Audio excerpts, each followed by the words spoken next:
Hello my dear learners, this is Priyanka. Welcome back to career education hub channel. आज हम discuss करेंगे UGC net paper one के 100 short short question जो है दिसंबर 2023 net JRF exam की preparation के लिए बहुत एक्सपेक्टेड एमसीक्यू की सीरीज में आपके लिए लेकर आई हूँ। बहुत इंपॉर्टेंट कॉन्सेप्ट हम डिस्कस करेंगे एमसीक्यू के साथ में।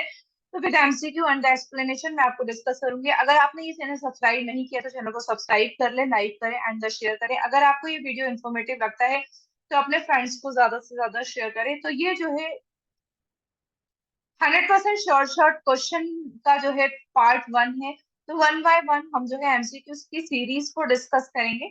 So let us discuss question number one.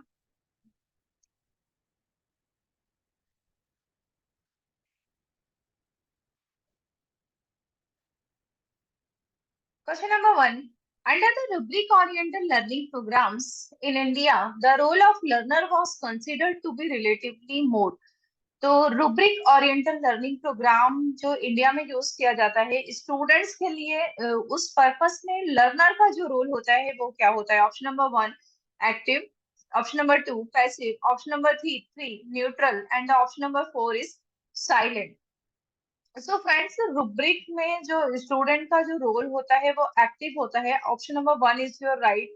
तो rubric is a performance based assessment tool. यहाँ पर हम स्टूडेंट का असेसमेंट करने के लिए इसका यूज करते हैं। परफॉर्मेंस, स्टूडेंट की परफॉर्मेंस को असेसमेंट करने के लिए, परफॉर्मेंस को इवेलुएट करने के लिए हम रुब्रिक टूल का यूज करते हैं। Teachers uses rubric to gather data about their student.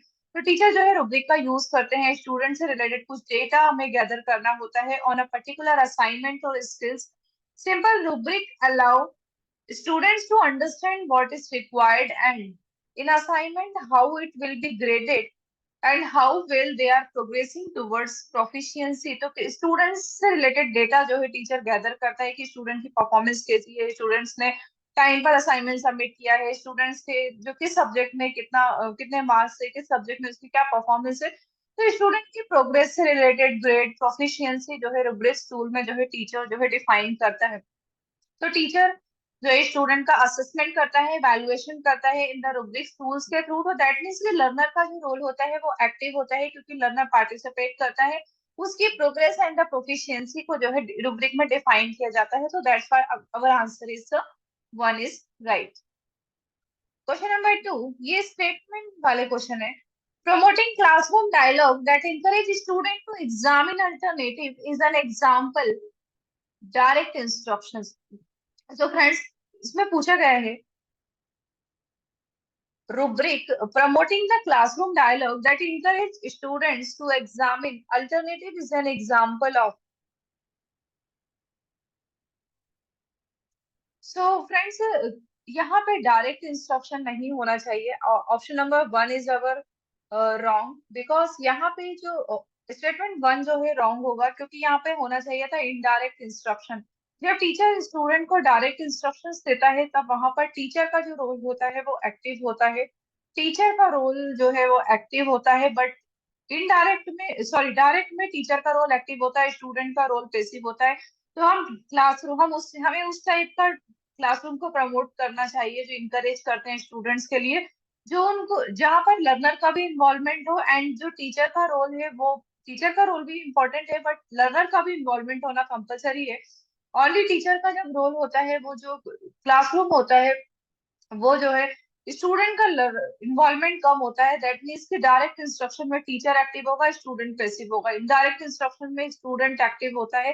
तो यहाँ पर इनडायरेक्ट इंस्ट्रक्शन जब होगा तब हमारा जो है ऑप्शन नंबर वन जो है राइट होता। That's why our statement number one is wrong, क्योंकि हमें उस टाइप के क्लासरूम को प्रमोट करना है जहां पर हम स्टूडेंट को इंकरेज करें पार्टिसिपेट करने के लिए। Statement number two, Probing refers to teacher statement that encourage student to elaborate an answer। Probing का मीन्स होता है हम स्टूडेंट से क्वेश्चन एंड आंसर पूछ के उस उनका एनालिसिस करके भी जो है इंकरेज कर सकते हैं, ताकि वो जो है हम उनसे क्वेश्चन आंसर सेशन लेके क्वेश्चन पूछ के उनको इंकरेज कर सकते हैं ताकि वो उसमें पार्टिसिपेट करें एंड जो है आंसर दे। तो क्वेश्चन के थ्रू हम स्टूडेंट्स को इंकरेज कर सकते हैं। तो that's why your statement number two is right. So friends, previous year की क्वेश्चन जो हम सीरीज, लास्ट सीरीज हमने डिस्कस की थी उसमें मैंने आपको डिस्कस किया था कि प्रॉब्लम से रिलेटेड एक क्वेश्चन पूछा गया था। तो वहां पर था कि हम स्टूडेंट को कैसे जो है इनकरेज कर सकते हैं। तो आंसर हमारा प्रोबिंग था। तो इसी टाइप से हर साल मतलब जो है कॉन्सेप्ट वही रहता है, कॉन्सेप्ट सब सिमिलर ही होते हैं, बस जो है स्टेटमेंट को कभी ऑप्शंस में, कभी ऑप्शंस को स्टेटमेंट में ऐसे घुमा फिरा के आपसे क्वेश्चंस पूछ लिए जाते हैं। So option number 4 is right, statement first is false but the second is true. Question number 3, which of the following is designated as the key behavior of effectiveness of teaching as a evident from researchers? Question, option number 1, using student ideas and contribution, structuring, teacher task orientation, and the teacher's effect. So question में आपसे पूछा गया है designated as a की behaviour आपको बताना है जो टीचर को एज एविडेंट के रूप में जो है यूज। एक इफेक्टिव टीचर के लिए क्या एविडेंट हो सकता है? तो इफेक्टिव टीचर के लिए मोस्ट जो है इम्पोर्टेंट होता है टास्क ओरिएंटेशन। टीचर का बिहेवियर जो कैसा होना चाहिए, टास्क ओरिएंटेशन होना चाहिए, वही टीचर इफेक्टिव टीचर होता है। जो टास्क ओरिएंटेड होता है, लर्नर के आउटकम जो है उसको पता होना चाहिए कि लर्नर के क्या आउटकम है। तो टीचर हमारा जो है बिहेवियर उसका टास्क ओरिएंटेड होना चाहिए। Student ideas and the contribution, तो हमें जो है टीचर को स्टूडेंट के आइडियाज एंड द कंट्रीब्यूशन का यूज नहीं करना चाहिए। जब बात लर्नर की आती है कि हम उनका हमें participation and the ideas and contribution को लेना चाहिए, बट टास्क में जो है टीचर को अपने अकॉर्डिंग जो है प्लान करना चाहिए जिससे स्टूडेंट का जो आउटकम है वो बेस्ट निकल के आए। तो स्टूडेंट का जो है बिफोर द क्लासेस जो है स्टूडेंट का जो पार्टिसिपेशन होता है वो स्मॉल होता है, लेकिन आफ्टर द लेक्चर स्टूडेंट का जो लेवल होता है ये होता है, but after the lecture student का आउटकम जब उसने कुछ सीख लिया होता है तो उसका लेवल, उसका आउटकम जो है इतना हो जाता है। दैट मीन्स कि यहाँ से हमें स्टूडेंट को यहाँ लेके जाना होता है। तो टीचर जो है टास्क ओरिएंटेशन होना चाहिए जिससे स्टडी एंड एकेडमिक से रिलेटेड आउटकम जो है वो निकल के आए। तो option number 3 is right. Question number 4, which of the following contribute for effective cross-culture communication? Option number A, quick flow of words, use of foreign words, selection of simple words, taking turns to speak, maintenance of the etiquettes. So friends, आपसे यहाँ पे cross culture communication पूछा गया है। So cross culture communication में quick flow of words का use नहीं करना चाहिए बिकॉज यहाँ पे कल्चर डिफरेंट है। दैट मीन्स कि हमें जो है कम्युनिकेशन का मीन्स होता है sharing of knowledge, sharing of ideas, ideas between the other person. हमें जो है नॉलेज एंड इन्फॉर्मेशन को शेयर करना होता है अदर पर्सन के साथ में। तो हमारा जो कम्युनिकेशन का वर्ड्स होना चाहिए, फ्लो होना चाहिए, लैंग्वेज होना चाहिए, easy to understand and the simple होना चाहिए। तो quick flow of the words, तो क्विक जो है हमें हरी नहीं होना चाहिए ज्यादा। तो ऑप्शन नंबर ए जो है राइट नहीं होगा, रॉन्ग होगा। यूज ऑफ फॉरेन वर्ड्स, तो ये हमारे ऑप्शन से रिलेटेड नहीं है। फॉरेन वर्ड्स क्रॉस कल्चर की बात कर रहे हैं, कल्चर की बात कर रहे हैं, बट फॉरेन वर्ड्स का ऐसे मतलब कुछ कम्युनिकेशन में ऐसा कोई कंपलसरी नहीं होता है कि हमें इसी टाइप के वर्ड्स यूज करना है। तो कम्युनिकेशन में मेन प्रिंसिपल यही होता है कि आपको जो है रिसीवर के अंडरस्टैंडिंग के अकॉर्डिंग जो है कम्युनिकेट करना चाहिए। रिसीवर को जो लैंग्वेज पता है उसके अकॉर्डिंग कम्युनिकेट करना है हमें।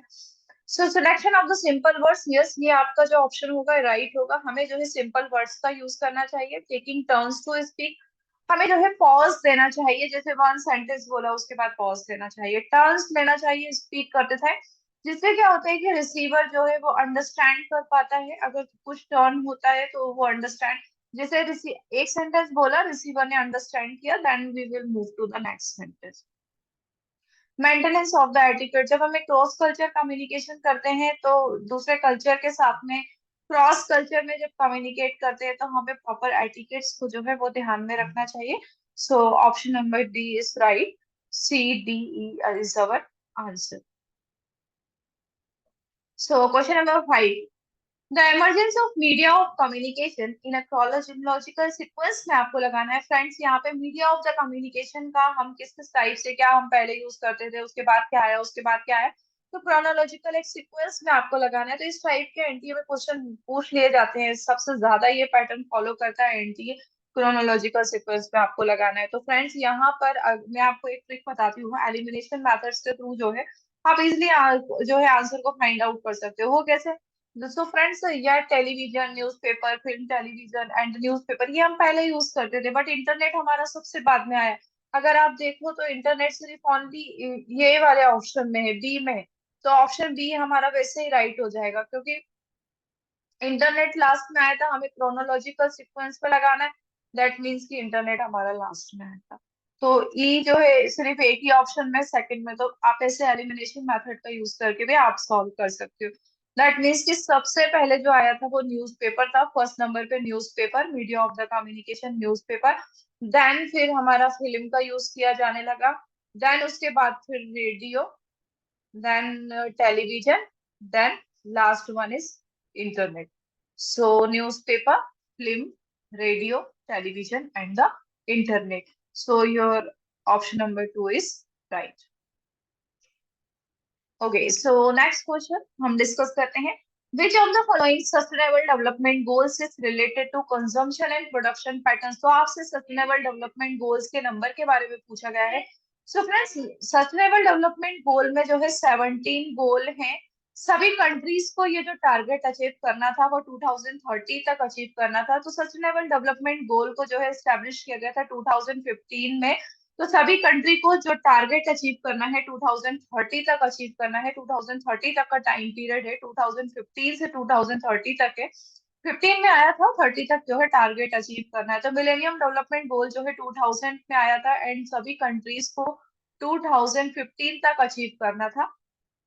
तो उसके बाद मिलेनियम डेवलपमेंट गोल के बाद सस्टेनेबल डेवलपमेंट गोल आया था। तो मिलेनियम डेवलपमेंट गोल जो हमारा एमडीजी था उसमें जो है 8 गोल थे MDG, and the SDG sustainable development goal में 17 गोल है। MDG MDG millennium development goal में 8 गोल थे, एसडीजी में जो है 17 गोल है। तो आपसे गोल का नंबर पूछा गया है कि सस्टेनेबल डेवलपमेंट गोल के किस गोल में जो है कंजम्पशन एंड द प्रोडक्शन की बात की गई है। तो फ्रेंड्स यहाँ पर गोल नंबर 12 में जो है रिस्पॉन्सिबल कंजम्पशन एंड प्रोडक्शन जो है इसकी बात की गई है। तो sustainable development goal number 12 is your right answer. तो सस्टेनेबल डेवलपमेंट गोल का जो टाइम पीरियड है 2030 तक सभी कंट्रीज को अचीव करना है। एंड सस्टेनेबल डेवलपमेंट गोल की जो थीम थी वो थी ट्रांसफॉर्मिंग अवर वर्ल्ड। तो मैं कभी नेक्स्ट वीडियो में आपसे जो है sustainable development goal and the millennium development goal की शॉर्ट ट्रिक्स भी आपके साथ में जो है वो शेयर करूंगी, जो आपको जो है बहुत इंपॉर्टेंट होगी एग्जाम पॉइंट ऑफ व्यू से, आपको लर्न करने में थोड़ी सी हेल्प होगी। So I will discuss with you sustainable development and the millennium development short tricks. Okay, so we will move to the next question. Question number 7. In which year did the first commitment period of the Kyoto Protocol come to an end? तो friends यहाँ पे Kyoto protocol का जो first commitment period जो है उसका and पूछा गया है। तो क्योटो प्रोटोकॉल का जो फर्स्ट कमिटमेंट पीरियड था वो 2012 से जो है वो 8 तक का था। फर्स्ट कमिटमेंट पीरियड का जो टाइम पीरियड था 2008 टू 2012।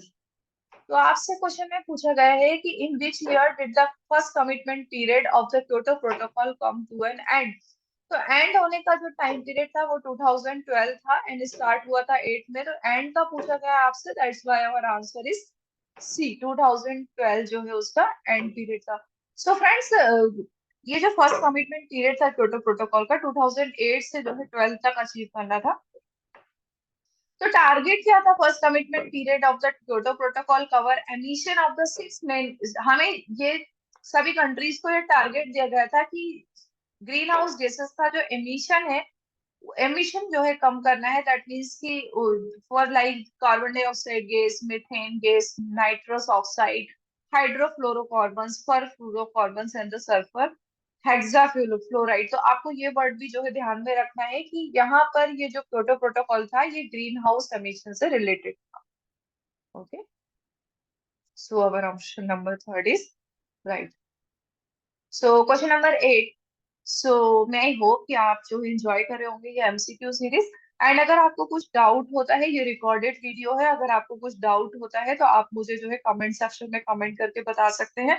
एंड आप मुझे जो है मेल भी कर सकते हैं। अगर आपको कोई क्वेरी होती है तो पंजाबी प्रियंका 7676@gmail.com पर आप मुझे मेल ड्रॉप कर सकते हैं and I will try my best, मैं आपकी क्वेरीज को सॉल्व करने की कोशिश करूंगी. सो question number 8. From the energy security perspective, which of the following energy source is considered more secure in India? Friends, बहुत सिक्योर टाइप की एनर्जी जो होती है वो रिन्यूएबल एनर्जी होती है, जिसमें पॉल्यूशन सबसे कम होता है। नॉन रिन्यूएबल एनर्जी में पॉल्यूशन ज्यादा होता है।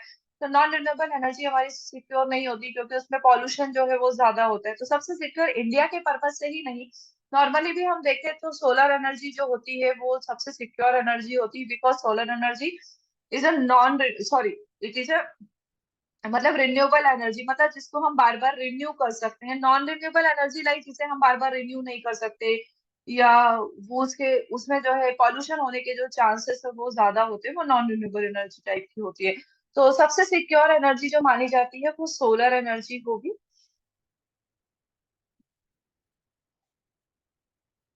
बट सोलर एनर्जी थोड़ी सी एक्सपेंसिव होती है, क्योंकि इसमें हमें थोड़ा सा एक्सपेंस करना होता है, रूफ की रिक्वायरमेंट होती है उसको मतलब इस्टेब्लिश करने के लिए, उसका पूरा सेटअप करने के लिए थोड़ा एक्सपेंस हमें देना होता है। बट हम जब वाइंड एनर्जी की बात करते हैं, तो वाइंड एनर्जी जो है हमारी मतलब ठीक तो होती है, बट उसमें पोल्यूशन क्या होता है, ये जो बर्ड्स होते हैं उनको तो हार्म होता है, बर्ड्स के लिए ये उतनी ठीक नहीं होती है।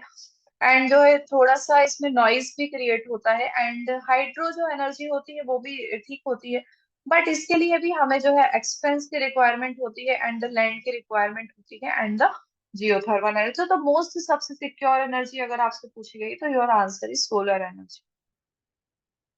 The second highest concentration in biogas is the date of. तो सबसे सेकेंड हाइएस्ट कॉन्सेंट्रेशन गैस कौन सी होती है बायोगैस में?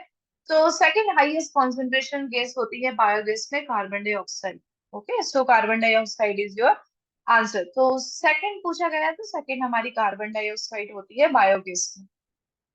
Okay, so question number 10, statement wise question आपसे पूछा गया है। Operant conditioning was discovered by. Operant conditioning किसने डिस्कवर की है? Thorndike. No, your answer is, ये स्टेटमेंट वन इज रॉन्ग। क्योंकि ऑपरेंट कंडीशनिंग जो है मैंने लास्ट वीडियो में आपके साथ में डिस्कस किया था, ऑपरेंट कंडीशनिंग बीएफ स्किनर ने दी है। तो फोर कॉन्सेप्ट जो है, फोर पॉइंट्स डिस्कस किए थे हमने बीएफ स्किनर के। तो बीएफ स्किनर जो है बिहेवियरिज्म थ्योरी से रिलेटेड है, उन्होंने फोर पॉइंट्स दिए थे, positive negative and the withdrawal and the positive negative withdrawal and punishment हमने डिस्कस किए थे, फोर पॉइंट बीएफ स्किनर ने दिए हैं। बट थोर्नडाइक ने जो है ट्रायल एंड एरर थ्योरी दी है। तो यहाँ पर अगर थोर्नडाइक की बात की जाती है तो थोर्नडाइक ने ट्रायल एंड एरर थ्योरी दी है, ऑपरेंट कंडीशनिंग को बीएफ स्किनर ने डिस्कवर किया था। तो option number first is wrong. So question number two, classical conditioning was discovered by Ivan Pavlov. Yes, classical conditioning में फ्रेंड्स इवान पॉवलोव ने दी है। आपका ऑप्शन नंबर जो सेकंड है वो राइट है। तो क्लासिकल कंडीशनिंग भी बिहेवियरिज्म से रिलेटेड है। क्लासिकल कंडीशनिंग में इवान पॉवलोव ने जो है डॉग के ऊपर एक्सपेरिमेंट किया था, कि जब हम रिंग बेल जो है बजती है तब हम मीट लेके आते हैं, तो डॉग के जो है माउथ से सलाइवा निकलने लगता है। तो पर हम सेकंड डे जब हम सेकंड टाइम एक्सपेरिमेंट उन्होंने करके देखा कि रिंग बेल बजती है, बट मीट आने से पहले ही, मतलब ओनली रिंग बेल की वजह से उसकी कंडीशनिंग ऐसी हो जाती है डॉग की, उसका बिहेवियर चेंज होता है। जैसे ही, मतलब बिहेवियरिज्म से रिलेटेड है, जैसे ही रिंग बेल बजती वैसे उसके मुंह से जो है सलाइवा निकलने लगता है। तो दैट मीन्स कि जब एक बार हैबिट हो गई डॉग की कि रिंग बेल बजेगी तो मीट आएगा, तो उसका मुंह से सलाइवा निकलता है। तो जब मीट नहीं है सामने, रिंग बेल बज रही है, तो उसको लगेगा कि अब मीट आने वाला है, दैट मीन्स कि सलाइवा निकलने लगता है। तो इवान पावलोव ने डॉग के ऊपर जो है एक्सपेरिमेंट किया था। तो statement first is false but second is true, so option number four is right. Question number 11. Which of the following is true about understanding level of teaching?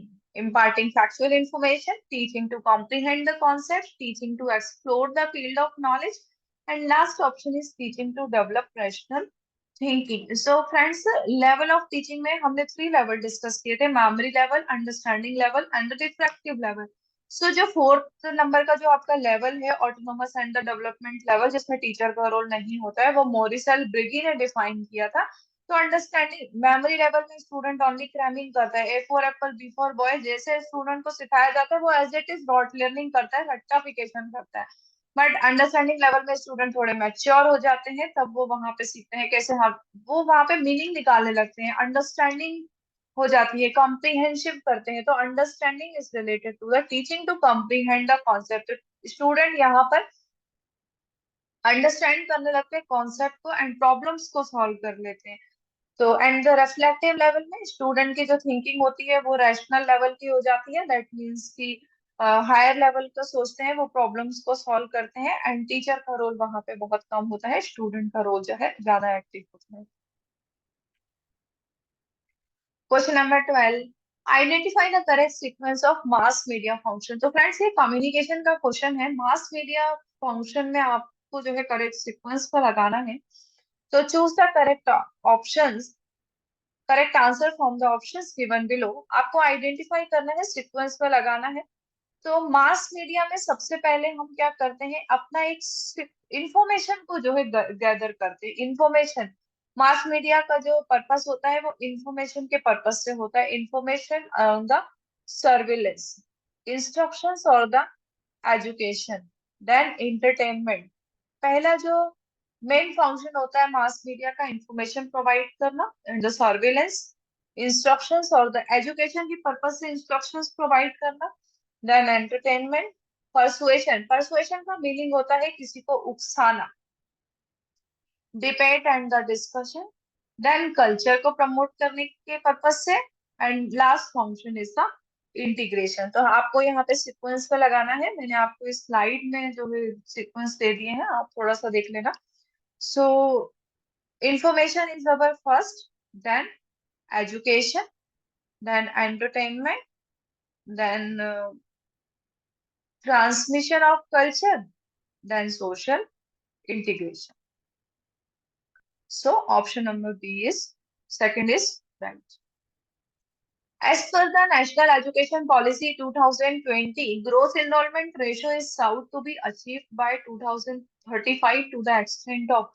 तो as per the National Education Policy 2020, gross enrollment GER जो ratio है वो हमें कितना percent जो है extend करना है 2035 तक। सो फ्रेंड्स, एक क्वेश्चन में आपसे लास्ट ईयर पूछा गया था कि 2035 तक, सॉरी टू मतलब किस ईयर तक हमें 50% को एक्सटेंड करना है। तो यहाँ पे आपसे ईयर पूछा गया था 2035। तो 2035 तक हमें ग्रोस एनरोलमेंट रेशियो को 50% जो है एक्सटेंड करना है, 50% अचीव करना है। सो option number 1 is right. Which of the following are the logical steps for an instructions design system under MOOC? MOOC means आप मुझे कमेंट सेक्शन में लिखकर बताएंगे what is the full form of MOOC and 3A of the MOOC.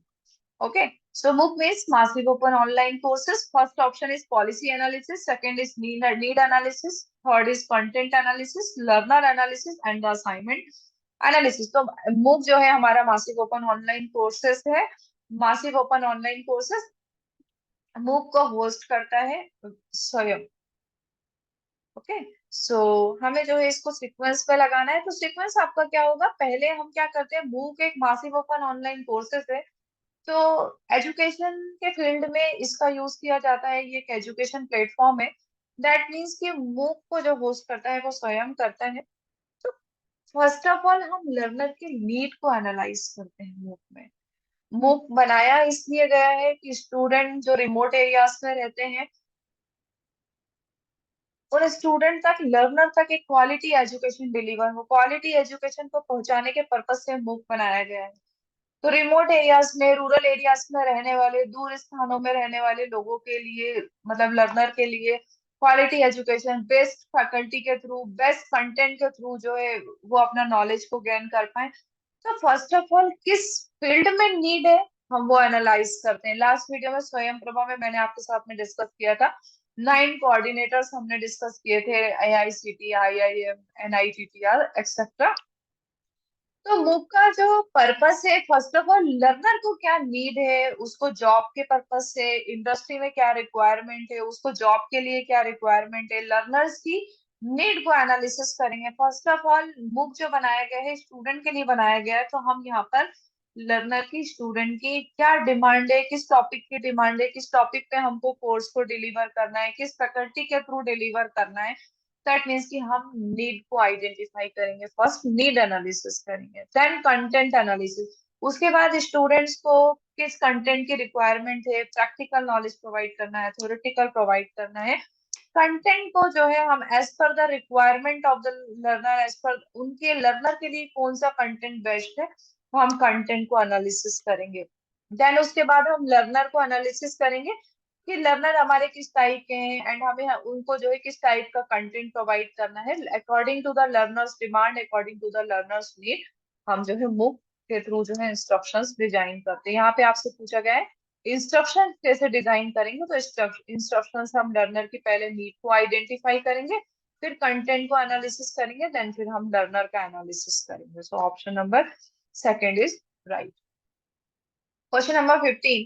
In the 21st century, higher education development in India should focus on. In the 21st century, higher education development India किस पर focus करता है?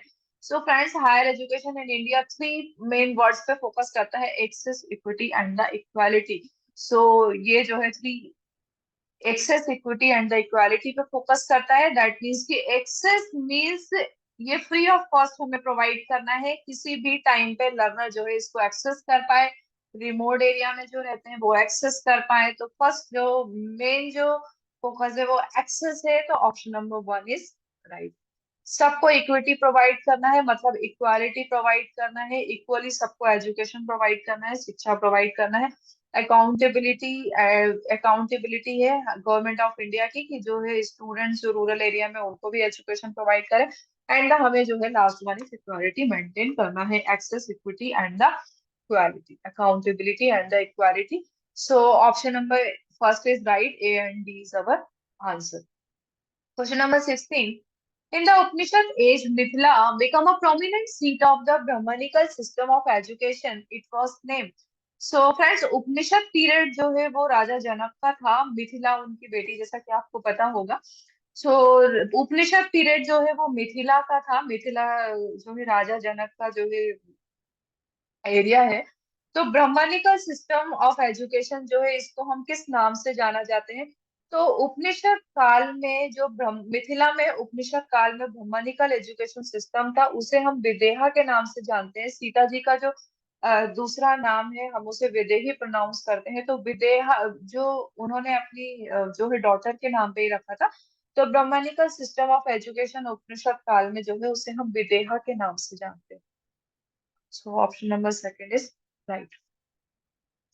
Question number 17. A leave application from a clerk to the principal of the institutions of an example of downward communication, general communication, horizontal communication and the upward communication.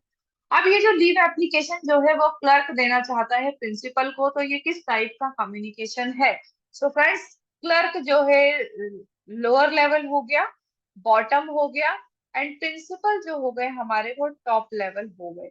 तो जब बात आती है, मतलब क्लर्क जो है लीप एप्लीकेशन देना चाहता है, दैट मीन्स कि वो अपवर्ड कम्युनिकेशन होगा। जब हम बात करते हैं बॉटम की, तो क्लर्क जो हो गया बॉटम, उसको जो है टॉप में देना है, दैट मीन्स कि अपवर्ड कम्युनिकेशन। जब हम बॉटम टू टॉप जाते हैं तो वो अपवर्ड कम्युनिकेशन होता है, जब हम टॉप टू बॉटम जाते हैं तो वो डाउनवर्ड कम्युनिकेशन होता है।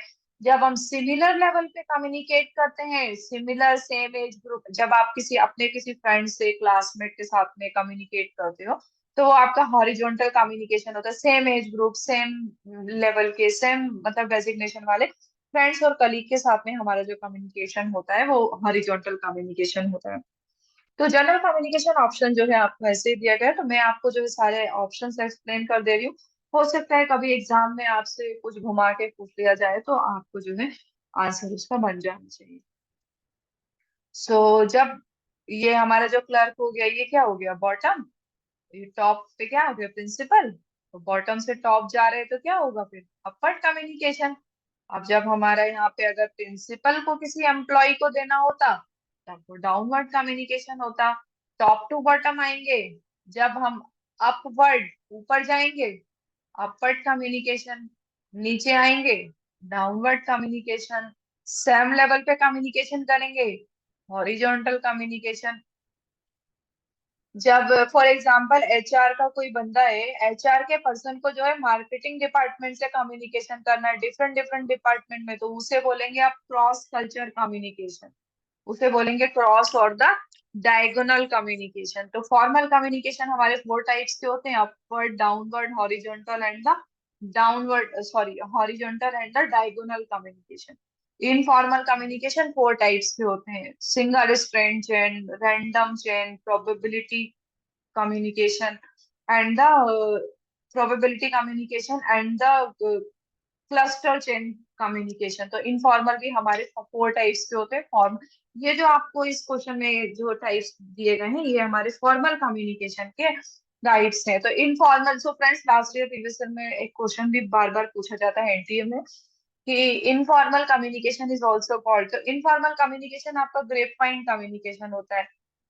ग्रेप वाइन कम्युनिकेशन कि इनफॉर्मल मतलब लोग जब ग्रुप में बातें करते हैं, गॉसिपिंग करते हैं, एक बंच जैसे ग्रेप्स आपका बंच में होता है उसी टाइप से इनफॉर्मल कम्युनिकेशन जैसे बंच में होता है ना ग्रेप्स, उसी टाइप से इनफॉर्मल कम्युनिकेशन को ग्रेप फाइन कम्युनिकेशन इससे प्रोनाउंस करते हैं। So question number 18, in communication semantic barrier refers to. So communication semantic barrier, semantic barrier का मीन्स होता है अगर कोई पर्सन आपसे कुछ बात कर रहा है, आप उसको डिफरेंट मीनिंग समझ रहे हैं, हमने किसी पर्सन के साथ में कम्युनिकेट किया, वो डिफरेंट मीनिंग अंडरस्टैंड कर। अगर मैं आपको बोलूं प्रिंसिपल, PRINCIPLE मैं बोलूँ तो आप समझोगे मैम बोल रही प्रिंसिपल, हमारे जो प्रिंसिपल्स हैं वो। बट मैं यहाँ पे प्रिंसिपल बोल रही हूँ, PL, दोनों का प्रोनाउंसिएशन तो सेम है, बट लास्ट में PLE आ रहा है, PAL आ रहा है। स्कूल और कॉलेज वाले जो प्रिंसिपल है, एक होता है बाय, एक होता है बाय बाय। तो दोनों का जो है प्रोनाउंसिएशन सेम है, तो कभी कभी कुछ इस टाइप का कम्युनिकेशन जिसमें डिफरेंट पर्सन जो है डिफरेंट मीनिंग निकाल ले, तो वो सिमेंटिक बैरियर होता है। तो हमारे पास यहाँ पे 2 वर्ड्स होते हैं, कैनोटेटिव एंड डेनोटेटिव। जो एज इट इज जिस वर्ड का मीनिंग डिक्शनरी में लिखा होता है वो डेनोटेटिव कम्युनिकेशन होता है। फॉर एग्जाम्पल जैसे कि पिक्चर, फोटो, फोटो को फोटो ही बोलते हैं, ये डिक्शनरी का वर्ड है।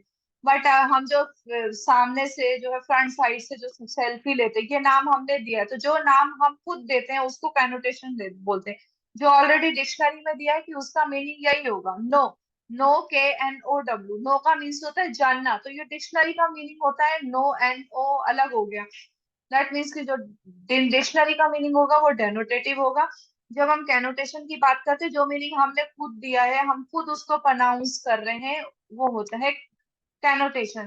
तो इन कम्युनिकेशन सिमेंटिक बैरियर जो रेफर्स होता है वो कैनोटेशन से होता है, क्योंकि जैसे आप पिक्चर लेते हो तो सेल्फी, तो कोई जो है सेल्फी बोलता है, कोई क्लोज ऑफ फोटो बोलता है, तो डिफरेंट डिफरेंट नाम, तो जब यहाँ पे मीनिंग हमारे डिफरेंट डिफरेंट निकलने लग जाते हैं ना, तो वो सिमेंटिक बैरियर होता है। तो सिमेंटिक बैरियर जो है वैलिड होता है आपकी कैनोटेशन की वजह से।